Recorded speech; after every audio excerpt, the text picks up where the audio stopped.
Hi friends, ఇతనెవరో గుర్తుపట్టారా? రాజకీయ ఆకాశంలో ఒక ధృవతార. అమెరికానే ఏలిన ఒక గొప్ప అధ్యక్షుడు అబ్రహాం లింకన్. తన పేరు తెలియని వారెవరూ ఉండరు. అంత గొప్ప వ్యక్తి ఇతను. అతని టీవీ, అతని దర్పం, అసలు ఏ రాజకీయ వ్యక్తి కూడా ఇతనిలా ఉండడు. ఇతని ప్రత్యేకత ఇతందే.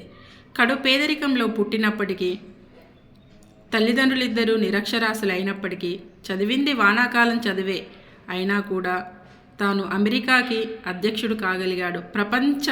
ప్రపంచంలోని ఒక నెంబర్ 1 ధృవతారగా నిలిచిపోయాడు.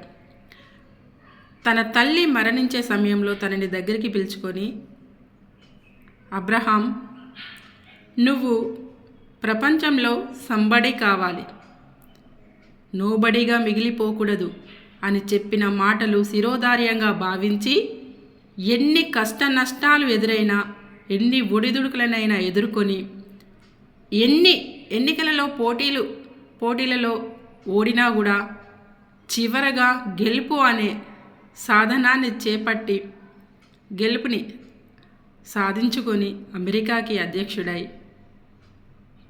తన ప్రత్యర్థులతోటి కూడా ఒక గొప్ప అధ్యక్షుడు అబ్రహాం లింకన్ అని చెప్పే స్థాయికి అతను ఎదిగాడు. అబ్రహాం లింకన్ చిరస్థాయిగా అందరి మదిలో నిలిచిపోయిన ధృవతార, ద గ్రేట్ పర్సన్. చాలామంది అంటుంటారు, మేము పేదరికంలో ఉన్నాము, చదువు కొనడానికి డబ్బులు లేవు అని. కానీ స్వశక్తితో సాధిస్తే అందనిదంటూ ఏదీ ఉండదు. తన మీద తాను నమ్మకం ఉంచుకోవాలి.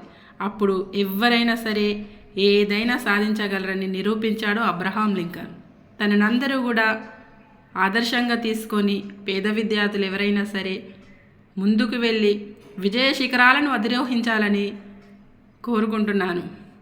మీ దుర్గం ప్రమీల, సమతా ఫౌండేషన్, సమతా గ్రంథాలయం.